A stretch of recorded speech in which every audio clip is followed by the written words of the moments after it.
So what's the best watch to wear in the summertime? I'll tell you.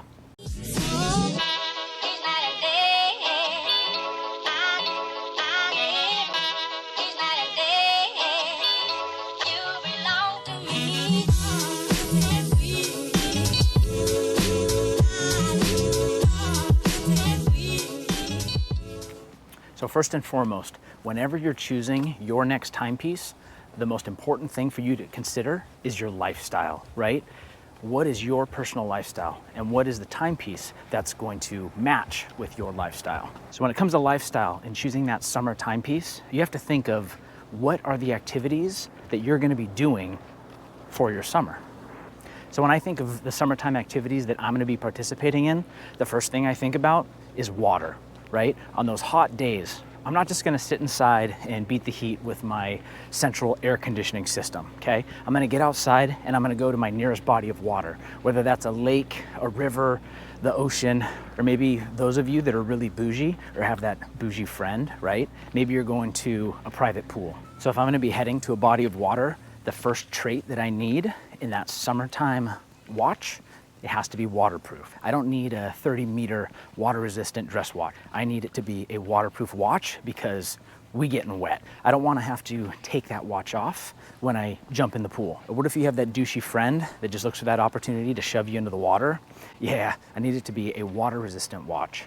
In the summertime, I plan on spending a lot of time outdoors with friends, right? Maybe at a backyard barbecue, grilling up some yum-yums, or going to my local park. But I'm gonna be outside and I plan on being active.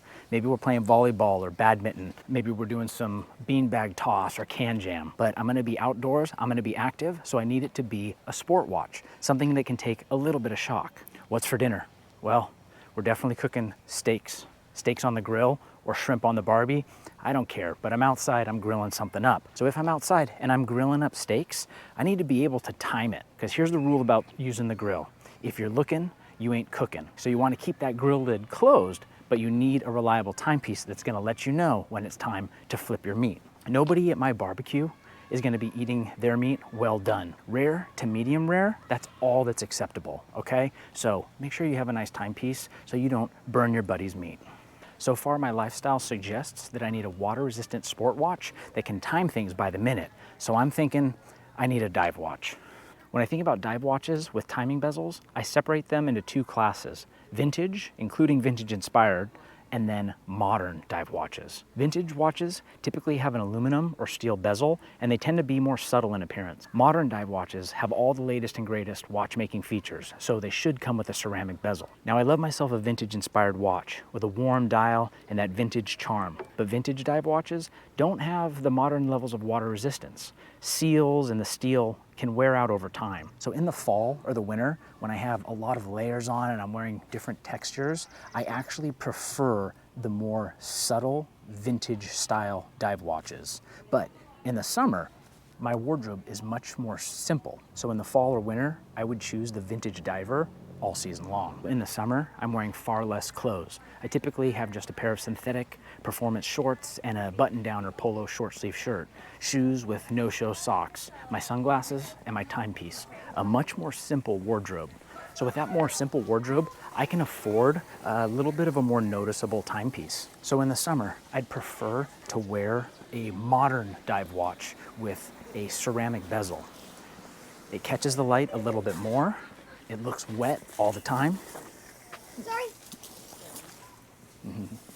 So in the summer, I want that shiny bezel, polished surfaces, and I'd also prefer a little bit more color to the dial. This is gonna be your first sport piece, or maybe it's gonna be like your one and done watch. Then I would recommend going with a black dial, black bezel. It's a little bit more versatile. A black dialed watch, I feel like it can be dressed up a little bit more. But if you're looking for just a summer piece, right, or a piece to add to a larger collection, then I think the summer watch is a good watch to experiment with a little bit more color. That pop of color, I think, can draw a little bit more attention to a more simple, more basic summertime wardrobe. What kind of case material should we get? Well, we need it to be tough, and we don't want it to tarnish, okay? So I'm not gonna pick any precious or semi-precious metals. I'm gonna go with steel. I think steel can be polished up a little bit shinier than titanium, and titanium tends to show scratches quite a bit. So I want it to look nice, you know, for that evening dinner. I want it to have a little bit of a shine to it. So I'm gonna opt for stainless steel. All right, now that we know that we wanna buy a steel dive watch as our summertime watch, we have to determine what kind of strap do we want on that watch.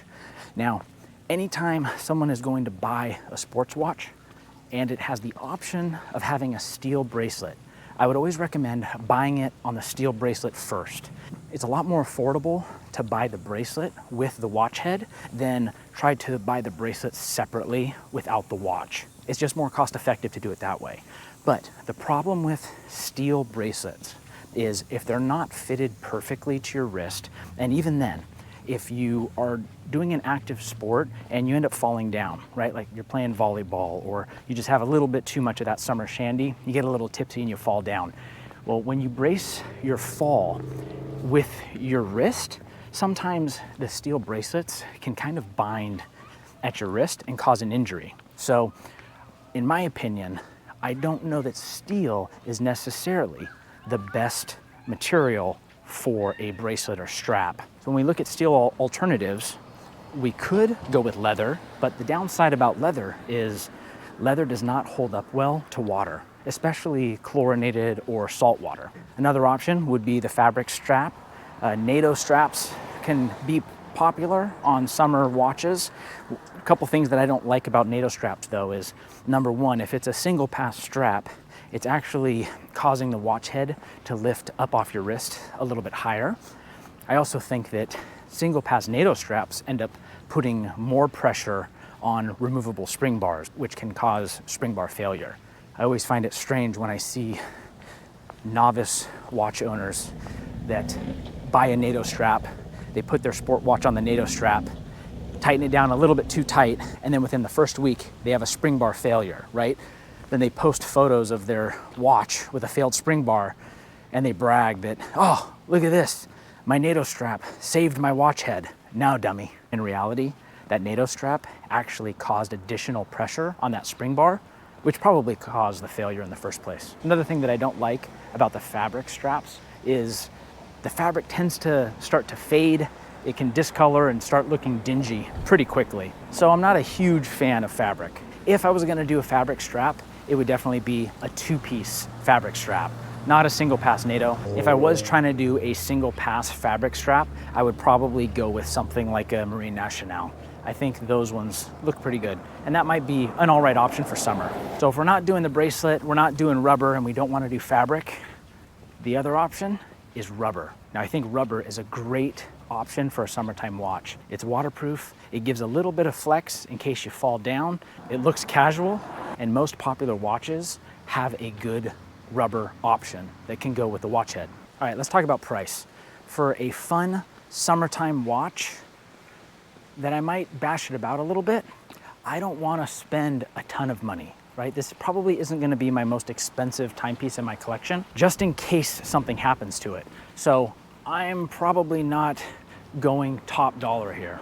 So when we look at our summertime lifestyle, we need a waterproof, modern steel diving watch with some color and a ceramic bezel. We don't need it to be too expensive because we don't want to worry about it. We also want to be able to put it on a rubber strap. So with my thorough and impeccable analysis, there is one perfect summertime watch.